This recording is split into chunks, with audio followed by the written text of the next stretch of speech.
Nunca imaginé que la traición tocaría a mi puerta a las 9 de la mañana, vestida de suegra y con una sonrisa de victoria ya puesta. Me llamo Valentina Reyes. Tengo 34 años. Y esta es la historia de cómo perdí un matrimonio y encontré, por fin, mi propia fuerza. Bienvenidos a Traición y Venganza, el canal donde las mujeres subestimadas cuentan cómo recuperaron todo lo que quisieron arrebatarles.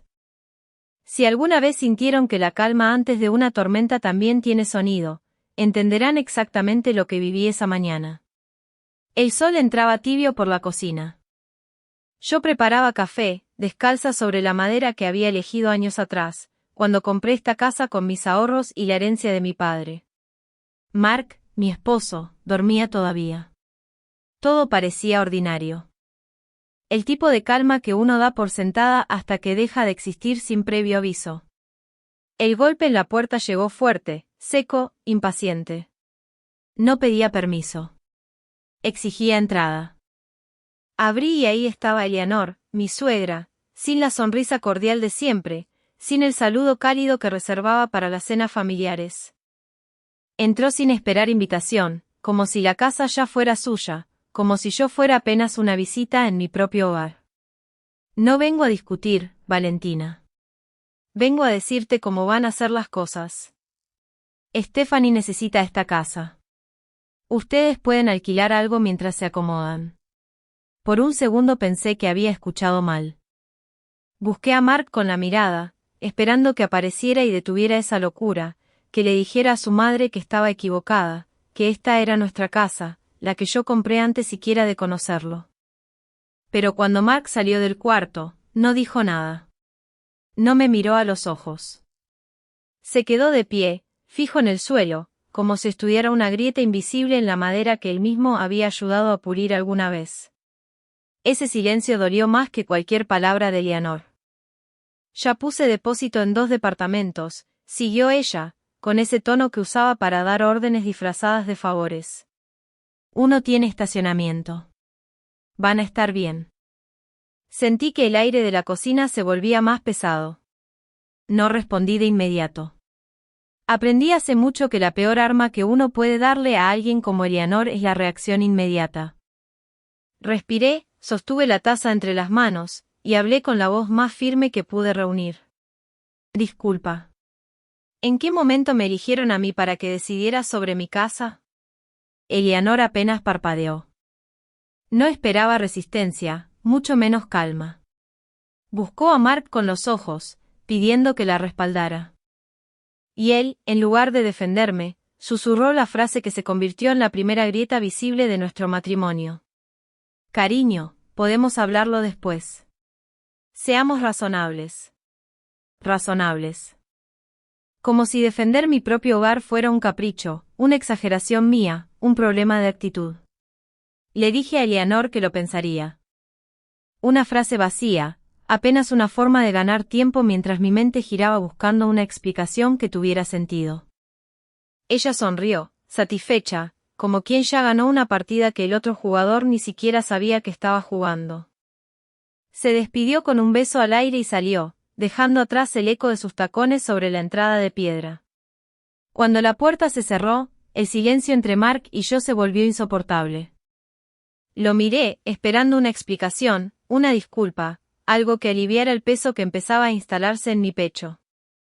Pero él solo murmuró que necesitaba estar solo un momento, y caminó hacia su oficina en casa sin volver a mirarme.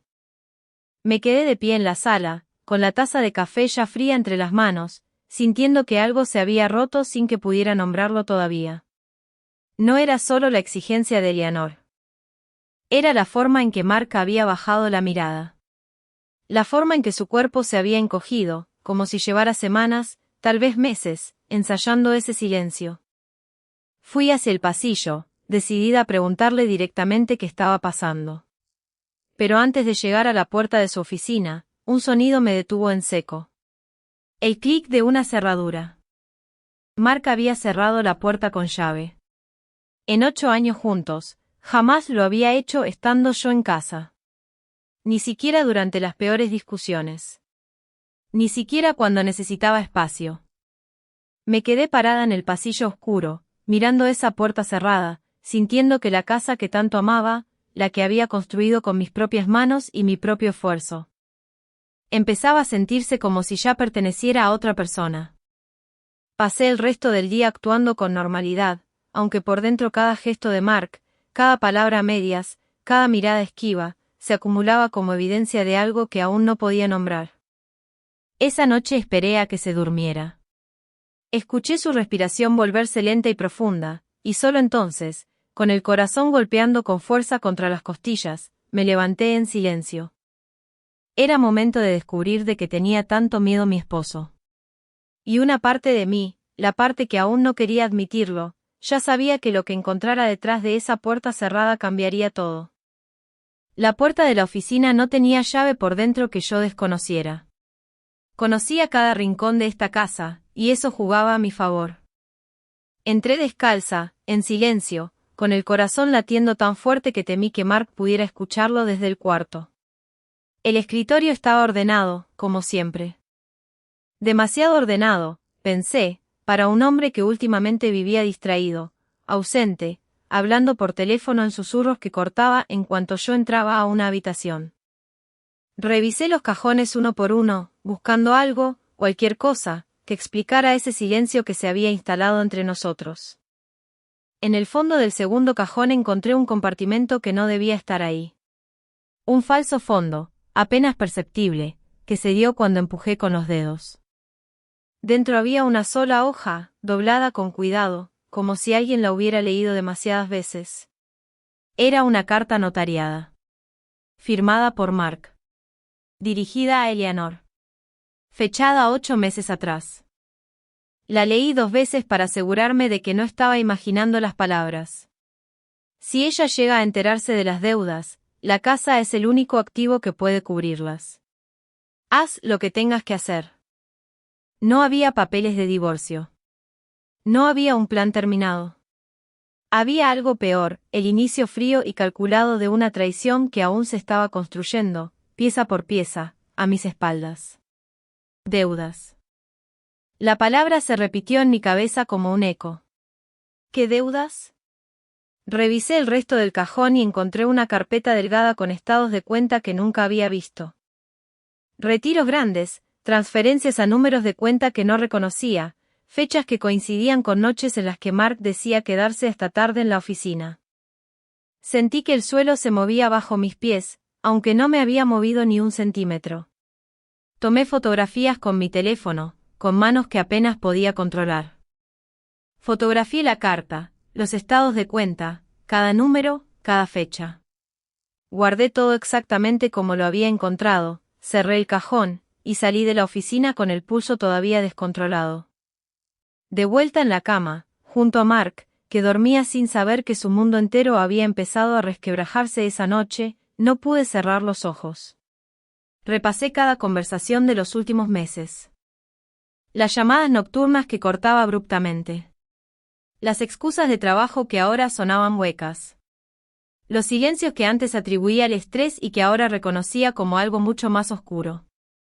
Al día siguiente, mientras él se duchaba, revisé las fotografías con calma, buscando algo que se me hubiera escapado la noche anterior. Y entonces lo vi.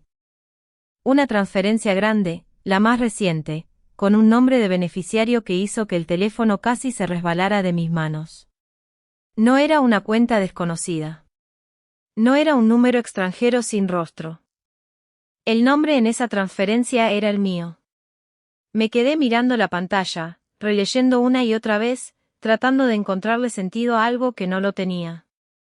Mi nombre, en una transferencia que yo jamás autoricé, relacionada con deudas que yo jamás supe que existían. Escuché la ducha cerrarse. Guardé el teléfono rápidamente, con el corazón golpeando tan fuerte que temí que se notara en mi rostro. Mark salió del baño, me sonrió como si nada hubiera pasado, como si la noche anterior no hubiera cambiado absolutamente todo entre nosotros, y me preguntó si quería café. Le sonreí de vuelta. Le dije que sí. Y en ese instante entendí que había cruzado una línea de la que no habría regreso. Ya no era la esposa preocupada que buscaba respuestas. Era una mujer que acababa de descubrir que su nombre, su identidad, estaba siendo usada como pieza de un juego que ni siquiera sabía que se estaba jugando. Esa tarde, mientras fingía revisar correos en la sala, mi teléfono vibró con una notificación bancaria que jamás había activado antes. Alguien había intentado acceder a una cuenta a mi nombre, una que yo nunca abrí. Miré hacia la cocina, donde Mark tarareaba una canción mientras lavaba los platos, ajeno por completo a que yo ya sabía que su silencio no era miedo al conflicto. Era miedo a que yo descubriera hasta dónde estaban dispuestos a llegar. Fingir normalidad se había vuelto mi trabajo de tiempo completo. Preparaba el desayuno, sonreía cuando correspondía, escuchaba a Mark hablar de su día como si cada palabra no fuera una capa más de mentira. Por dentro, cada gesto suyo se archivaba en una lista que crecía sin descanso. Esa tarde llegó Stephanie, sin avisar, con el pretexto de visitar a su hermano. Caminó por la sala como quien mide cortinas para comprarlas. Se detuvo frente a la ventana del cuarto de huéspedes y pasó la mano por la pared, evaluando. Este papel tapiz tiene que irse, dijo, sin dirigirse realmente a mí. Ya estoy midiendo para unos muebles empotrados. No respondí. La dejé hablar, la dejé pasearse por lo que aún era mi casa, mientras yo memorizaba cada detalle de su seguridad, de esa certeza absoluta de que el lugar ya le pertenecía. Cuando por fin se fue, inventé una excusa para salir. Le dije a Mark que iba a la tienda. En cambio, manejé hasta la biblioteca pública, donde nadie conocía mi nombre ni haría preguntas, y busqué información sobre la cuenta bancaria que había aparecido en la transferencia. Era una empresa fantasma, registrada apenas unos meses atrás, sin actividad visible más allá de ese único movimiento de dinero. Salí de ahí con más preguntas que respuestas. Y entonces, en el estacionamiento, me encontré con Sara. Habíamos sido amigas hace años, antes de que la vida y las agendas nos separaran. Trabajaba en la compañía de títulos que había gestionado la compra de mi casa, hacía ya 15 años, cuando yo todavía era soltera y usé la herencia de mi padre para comprarla sola. Algo en mi rostro debió delatarme, porque me preguntó directamente si estaba bien. Y por primera vez en semanas, no fingí que sí. Le conté todo, ahí mismo, sentadas en su auto con el motor apagado. Le mostré las fotografías, la carta, los estados de cuenta. Sara escuchó sin interrumpir, y cuando terminé, su expresión había cambiado por completo. Hay algo que debes saber, dijo. Hace un mes, alguien hizo una consulta sobre el título de tu propiedad. Usó el nombre de soltera de Eleanor. James Miller. Sentí un frío recorrerme la espalda. No era solo Mark. No era solo Eleanor actuando por impulso. Habían estado haciendo tarea legal, preparando el terreno, mucho antes de que Eleanor tocara mi puerta aquella mañana. Sara se ofreció a ayudarme, con la excusa de una investigación histórica sobre registros antiguos de propiedad. Pero lo que encontró superó cualquier expectativa. En el sistema en línea del condado había un documento reciente, un adendum a un fideicomiso, con una firma que se parecía sospechosamente a la mía. No era mía. La miré, incrédula, mientras ella ampliaba la imagen en su teléfono. Alguien había falsificado mi firma en un documento legal, y ese documento ya estaba dentro del sistema oficial del condado. Esto ya no es un asunto familiar, dijo Sara, con la voz baja pero firme. Esto es fraude. Y yo tengo pruebas. Esa noche no pude dormir. Repasaba cada palabra de Sara, cada documento, cada fecha, mientras Mark dormía a mi lado sin sospechar que su aliada más peligrosa, su madre, había dejado un rastro que ahora trabajaba en mi contra. Al día siguiente nos encontramos en una cafetería, lejos de miradas conocidas. Sara llevaba consigo un sobresellado. No soy solo la que procesó los títulos hace 15 años, me dijo, deslizando el sobre la mesa. He estado observando estas consultas durante meses porque activaron una alerta interna de fraude. Me ordenaron ignorarla. No pude. Abrí el sobre con manos temblorosas. Dentro estaba el resumen original de la cadena de título, sin alterar, que probaba sin lugar a dudas que la casa había sido comprada únicamente a mi nombre, mucho antes de conocer a Mark. Sara señaló algo en la última página. El sello del notario en el documento original era idéntico al del adendum falsificado que habíamos encontrado. Pero la fecha del original era 15 años más antigua. Alguien había reutilizado un sello de notario. Alguien con acceso, con conocimiento, con la paciencia de construir una mentira legal capaz de sostenerse ante un juez. Miré a Sara, y por primera vez desde que Eleanor tocó mi puerta, sentí algo distinto al miedo. Sentí que finalmente tenía un arma real. Esto es solo el comienzo, dijo Sara, guardando el sobre de vuelta. Si falsificaron esto, Valentina, hay más. Mucho más de lo que imaginas. Con la ayuda de Sara empecé a rastrear el dinero, número por número, transferencia por transferencia. Lo que encontramos no era la deuda de un negocio fallido, como Mark me había insinuado alguna vez entre excusas vagas. Era algo mucho más sórdido. Casinos en línea. Apuestas deportivas. Retiros repetidos, cada vez más grandes, cada vez más desesperados. Mi esposo tenía una adicción al juego que llevaba años destruyendo silenciosamente nuestras finanzas. Sentí náuseas al ver la cifra total. No era solo dinero. Era cada mentira que me había dicho sobre bonos de trabajo, sobre inversiones, sobre gastos imprevistos. Todo tenía la misma raíz podrida. Pero el dinero no era el único secreto enterrado en esa familia. Buscando entre los registros del condado, en la carpeta de documentos antiguos vinculados al apellido de soltera de Eleanor, encontré una carta amarillenta, casi olvidada en el sistema digitalizado. Una transferencia de propiedad, firmada por el abuelo de Mark, décadas atrás. La leí con el estómago encogido. La casa que ahora Stephanie exigía como suya, la casa en la que yo dormía cada noche, originalmente estaba destinada a Mark. Pero Eleanor, siendo joven, había manipulado a su padre para que se la diera a su hermano, quien más tarde la vendió. De pronto todo cobraba un sentido perverso. Eleanor no solo quería una casa para su hija. Quería corregir un error que ella misma había provocado décadas atrás, una herida que nunca sanó. Y que ahora intentaba curar arrancándome mi hogar para dárselo a la hija que consideraba su verdadera heredera. Ese descubrimiento no me dio compasión. Me dio claridad.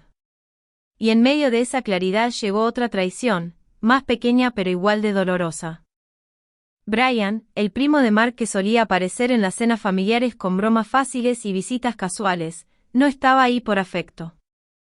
Encontré mensajes en el teléfono de Mark donde Brian reportaba detalles de nuestras finanzas, de nuestras rutinas, de cada movimiento mío que pudiera resultarle útil a Eleanor. Todos, absolutamente todos, habían jugado un papel en esto. Esa noche, mientras Mark dormía, tomé su teléfono, algo que jamás había hecho en 8 años de matrimonio. La pantalla se iluminó con un mensaje nuevo de Eleanor. Los documentos nuevos ya casi están listos. Nos vemos el viernes. Miré el calendario. Viernes era mañana. El corazón me golpeó con fuerza. Documentos nuevos. No hablaban de los que yo ya había encontrado. Hablaban de otros, de unos que aún no existían, que estaban a punto de crear. Dejé el teléfono exactamente donde estaba, apagué la pantalla, y me quedé mirando el techo el resto de la noche, entendiendo que el tiempo se había convertido en mi enemigo más urgente. Al día siguiente actué con normalidad, aunque cada minuto pesaba como una hora. Llamé a Sara temprano, antes de que Mark despertara, y le conté sobre el mensaje. Van a intentarlo de nuevo, le dije. Van a forjar un nuevo documento, uno que parezca legítimo esta vez. Sara guardó silencio un momento antes de responder. Entonces tenemos que movernos más rápido que ellos, Valentina.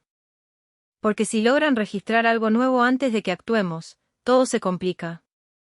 Colgué el teléfono con las manos temblorosas, no de miedo esta vez, sino de una determinación que apenas empezaba a reconocer en mí misma. Ya no se trataba solo de proteger mi casa. Se trataba de desenmascarar años de manipulación, de mentiras heredadas de una generación a otra, de un hombre que prefirió sacrificar su matrimonio antes que enfrentar sus propios errores. Miré por la ventana de la cocina esa mañana, viendo a Mark alejarse en su auto hacia el trabajo. Sin sospechar que yo ya conocía cada capa de la mentira que él y su madre habían construido durante meses. Viernes, pensé. Ellos creen que tienen hasta el viernes. No saben que yo ya no pienso esperar ni un día más para empezar a construir mi propia jugada. Los documentos nuevos que mencionaba el mensaje de Eleanor no eran simples papeles.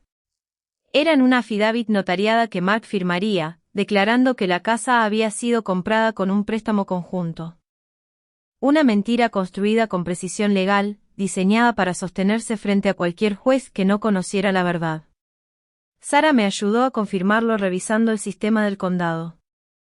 El documento estaba programado para registrarse el viernes por la tarde, justo después de la supuesta reunión familiar. Pero lo que más me devastó no fue el documento en sí. Fue lo que encontré esa misma noche, en la computadora compartida que Mark rara vez cerraba con contraseña. Un documento de Google, compartido entre Eleanor, Mark y un abogado que yo nunca había conocido. El título decía, sin ningún disimulo, notas de narrativa, esposa inestable. Lo abrí con las manos frías. Adentro había una lista de mentiras cuidadosamente construidas sobre mi salud mental, con fechas que coincidían con momentos reales de nuestro matrimonio, distorsionados hasta volverse irreconocibles. Una discusión normal se convertía, en ese documento, en un episodio de control emocional. Una noche en que lloré por la muerte de mi padre se transformaba en evidencia de inestabilidad. El último comentario, agregado apenas horas antes, era de Mark. Ella ya sospecha algo. Aceleremos. Cerré la laptop despacio, sintiendo que el aire se había vuelto sólido en mis pulmones. Miré la hora en la esquina de la pantalla. El último cambio se había hecho 47 minutos atrás. Desde la sala, abajo. Me quedé paralizada un instante, escuchando. Mark seguía despierto. Estaba, en ese preciso momento, terminando de construir la mentira que usarían para destruirme frente a un juez. No bajé. No lo confronté. Aprendí, en esas semanas, que la peor decisión era actuar desde la furia inmediata. Subí a la habitación, cerré la puerta, y dejé que las lágrimas salieran finalmente, en silencio, contra la almohada. Lloré por el matrimonio que creí tener. Lloré por la mujer que fui antes de esa mañana en que Eleanor tocó mi puerta. Lloré por la ingenuidad de haber confiado ciegamente en un hombre que ya me había abandonado meses antes, aunque siguiera durmiendo cada noche a mi lado. Pero las lágrimas no duraron para siempre. Al día siguiente, mientras revisaba el correo de mi abogado con Sara presente, descubrí otra capa de esta traición. Eleanor ya había contactado a una agente inmobiliaria. Ya existía una oferta preliminar de un comprador interesado en mi casa. Estaba vendiendo un hogar que legalmente jamás le había pertenecido. La audacia me dejó momentáneamente sin palabras. Esa tarde, mi vecina, la señora Gabey, tocó mi puerta con una expresión preocupada. Llevaba años viviendo al lado de mi casa, y aunque nunca fuimos cercanas, algo la había impulsado a hablar conmigo. Las vi, querida, dijo, bajando la voz. A las 3 de la mañana, mirando por la ventana trasera con una linterna. No buscaban un gato. Buscaban una manera de entrar. Sentí que el terreno bajo mis pies se ampliaba, revelando una operación mucho más coordinada de lo que había imaginado. No solo mentían. Vigilaban. Planeaban con una frialdad que superaba cualquier cosa que hubiera anticipado. Esa noche sentada sola en el auto después de dejar a Sara en su casa, permití que el peso completo de todo cayera sobre mí. Recordé la noche, meses atrás, en que Mark me dijo que me amaba más que a nada en el mundo, después de una cena familiar particularmente tensa. Ahora entendía que esa misma noche, probablemente, ya habían comenzado a planear cómo quitarme todo. Me limpié las lágrimas con el dorso de la mano y miré mi reflejo en el espejo retrovisor. No soy una víctima, me dije en voz alta, como si necesitara escucharlo para creerlo. No soy un peón.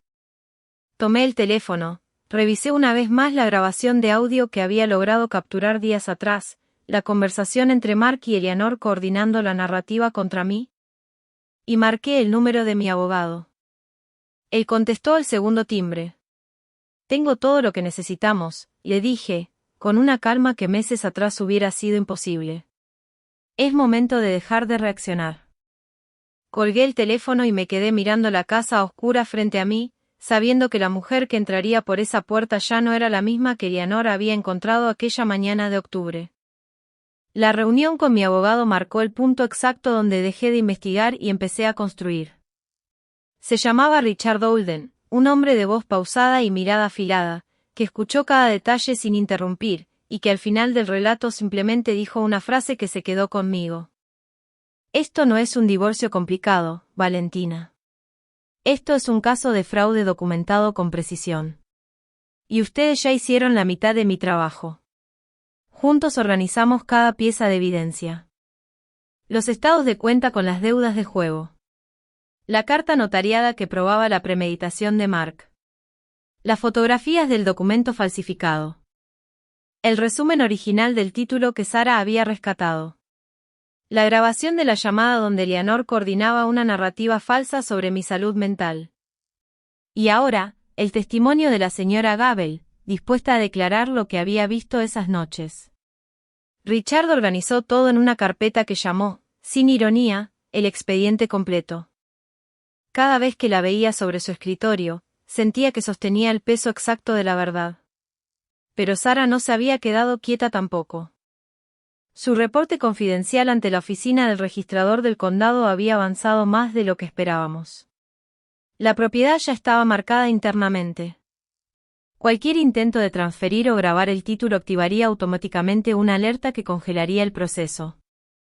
Esto significa, me explicó Sara por teléfono, que si intentan registrar ese documento falso el viernes, el sistema lo va a detener antes de que llegue a cualquier lado. Aquella información me dio algo que no había sentido en semanas. Control. Decidí usarlo. Le mencioné a Mark, como quien comenta algo sin importancia, que había encontrado unos estados de cuenta extraños. Probablemente un error, le dije, encogiéndome de hombros. Se lo voy a pasar a mi abogado para que lo revise. Vi cómo el color abandonaba su rostro por un instante, antes de recomponerse con una sonrisa forzada. Esa noche lo escuché hablar por teléfono en susurros urgentes, mucho más nervioso que de costumbre. Al día siguiente asistí a una cena familiar en casa de Eleanor, interpretando mi papel con una calma que meses atrás me hubiera sido imposible sostener. Sonreí, comí, participé en conversaciones triviales.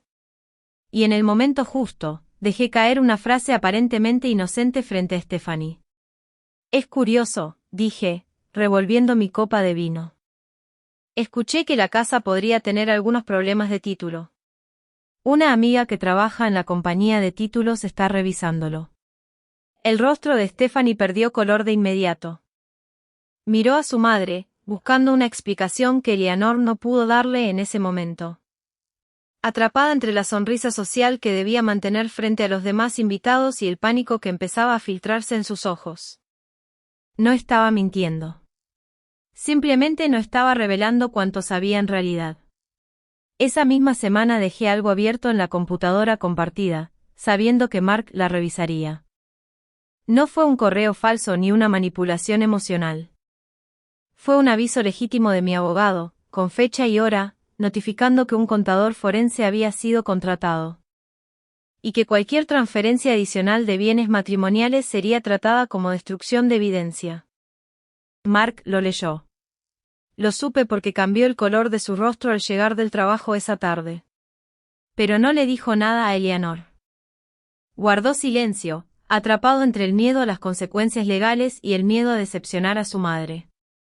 Con Richard trazamos el plan final. Fingiríamos un viaje de aniversario ese fin de semana, dejando la casa vacía, como una invitación perfecta para que ejecutaran su plan sin sospechar que los estaríamos esperando. La mañana de la partida preparé una maleta pequeña, sonriendo con una calma que ya no era fingida sino calculada. Abracé a Mark en la puerta. «Disfruta el viaje», le susurré. Lo vi alejarse hacia su auto, sin voltear, sin sospechar absolutamente nada. En cuanto desapareció al final de la calle, tomé mi teléfono y llamé a Sara.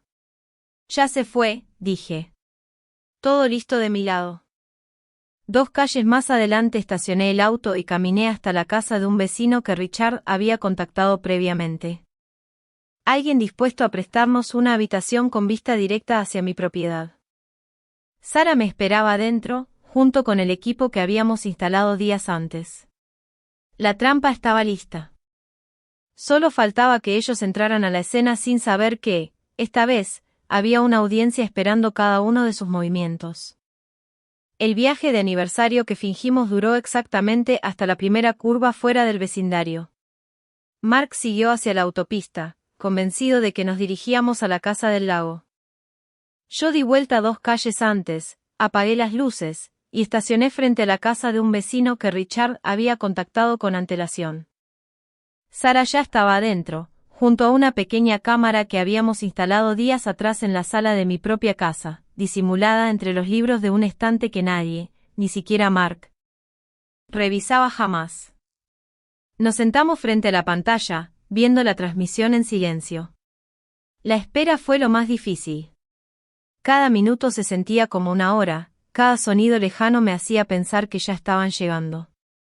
Sara me sostuvo la mano una vez, sin decir nada, entendiendo exactamente lo que yo sentía sin necesidad de palabras.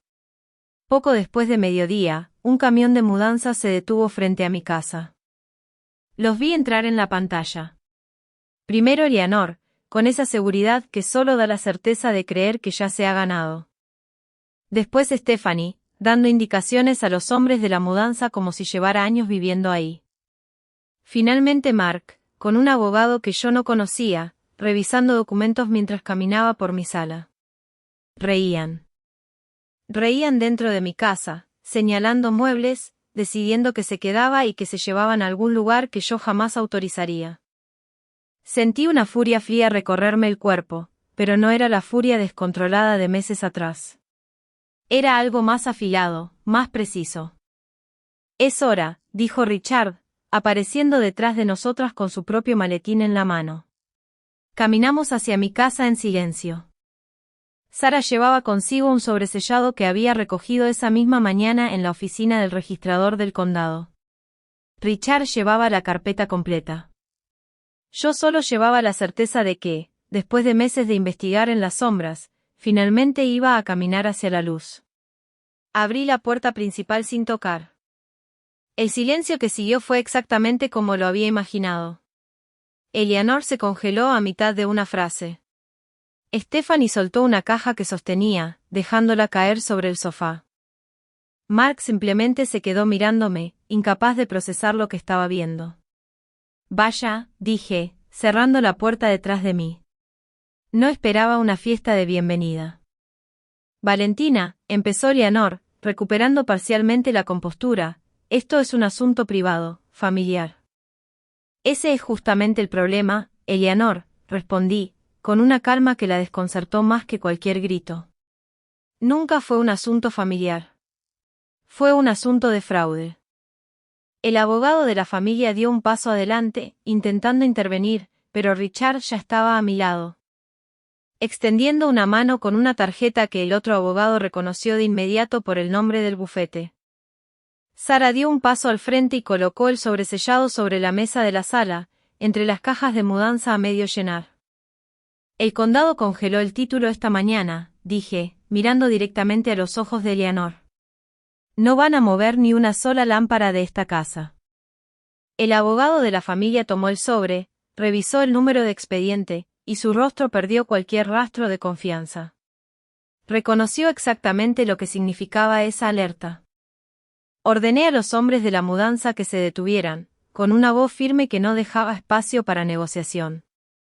Cualquier intento de retirar algo de esta propiedad será tratado como allanamiento sobre un título legalmente congelado. Miré a Mark, que seguía inmóvil junto a la ventana, con el rostro pálido y los ojos evitando los míos, tal como aquella primera mañana en que Eleanor tocó mi puerta. ¿Valió la pena?, le pregunté, con la voz baja pero firme. Las apuestas. Las mentiras. La traición. ¿Valió la pena tu matrimonio? No respondió. No tenía respuesta. Se quedó ahí, rodeado de cajas que contenían nuestra vida juntos, sin poder sostenerme la mirada ni un segundo. Richard se acercó a mí, sosteniendo la carpeta completa contra el pecho. Tengo mucha evidencia aquí, dije, dirigiéndome tanto a Eleanor como al abogado de la familia. Pero creo que todo esto merece estar frente a un juez. Y, más importante todavía, frente al resto de la familia. Miré a cada uno de ellos, uno por uno, dejando que el peso de esa frase se asentara completamente. Lo único que no consideraron, dije finalmente, fue que hubiera testigos. La cena familiar se organizó apenas 3 días después, en casa de Eleanor, con la excusa de resolver todo como familia. Todos estaban ahí. Mark, Stephanie y su esposo, Brian, tíos y primos que solo conocía de fotografías navideñas. El ambiente estaba tenso desde el primer minuto, aunque nadie se atrevía a nombrar la razón. Esperé al momento del brindis. Eleanor se puso de pie, copa en mano, intentando recuperar el control de una narrativa que ya se le había escapado de las manos. Antes de que terminara su primera frase, me levanté yo también. No vengo a brindar, dije, con voz clara y firme. Vengo a contarles la verdad completa. Coloqué una tableta sobre la mesa y comencé a mostrar, uno por uno, cada documento. Las deudas de juego de Mark. La carta notariada donde planeaba usar mi casa para cubrir sus pérdidas. El adendum falsificado con mi firma imitada. El documento compartido titulado Notas de narrativa, esposa inestable. El mensaje de texto sobre los nuevos documentos que planeaban registrar. El silencio en la mesa se volvió absoluto. Mark se quebró primero, admitiendo entre lágrimas la magnitud de su adicción, algo que ni siquiera Eleanor conocía en su totalidad. Ella intentó defenderse, argumentando que solo protegía a su familia, pero cuando revelé la historia de la casa original, la que le perteneció a Mark antes de que ella la manipulara para dársela a su hermano décadas atrás, incluso los parientes más leales a Eleanor bajaron la mirada. Stephanie palideció cuando mostré los correos entre ella y el abogado familiar, coordinando la falsificación. Su esposo la miró con una expresión que combinaba incredulidad y vergüenza, y en ese instante entendí que la exposición pública dolía mucho más que cualquier demanda legal. Richard llegó minutos después, como habíamos planeado, con un cese y desista formal y los documentos de la demanda. Pero el verdadero castigo ya estaba ocurriendo en esa mesa, frente a cada rostro familiar que ahora conocía la verdad completa. Las consecuencias llegaron con el tiempo, cada una con su propio peso. Mark aceptó un acuerdo de divorcio que me devolvía la propiedad exclusiva de la casa, además de una compensación económica por el uso indebido de mi identidad en las transferencias fraudulentas. Eleanor enfrentó cargos por fraude documental y falsificación, resultando en una supervisión legal y una multa considerable. Stephanie perdió su participación en cualquier reclamo sobre la propiedad y quedó bajo investigación por su papel en la falsificación del adendum. El registrador del condado formalizó la anulación de todos los documentos fraudulentos, dejando el título de la casa completamente limpio, a mi nombre, tal como había estado siempre. Sarah recibió reconocimiento formal por su reporte de irregularidades, protegida bajo el protocolo de denunciantes que ella misma había activado meses atrás. Su valentía, silenciosa durante tanto tiempo, finalmente fue vista. Miré a Eleanor una última vez antes de salir de esa casa. Pasaste 15 años intentando robar una casa que nunca fue tuya, le dije. Lo único que realmente lograste quitarme fue la última razón que tenía para pensar que tu hijo valía la pena salvar. No respondió. No había nada que pudiera responder. Semanas después, con el divorcio finalizado y la casa completamente en calma, me senté sola en la sala una tarde. No sentí el triunfo que había imaginado durante meses de investigación y estrategia. Sentí, simplemente, quietud. Caminé hacia la ventana trasera y vi un pájaro intentando construir un nido en el borde exterior, luchando con ramitas que se resbalaban una y otra vez. Abrí la ventana con cuidado, dándole espacio, un gesto pequeño y silencioso de bondad hacia algo que también intentaba empezar de nuevo. Aprendí, después de todo esto, que la verdadera fuerza no está en gritar la verdad, sino en sostenerla con calma hasta que otros no tengan más remedio que verla. Si esta historia tocó tu alma, escribe la palabra justicia en los comentarios y cuéntanos si conoces a alguien que haya vivido algo similar. No olvides dar like, suscribirte y activar las notificaciones para no perderte nuestra próxima historia.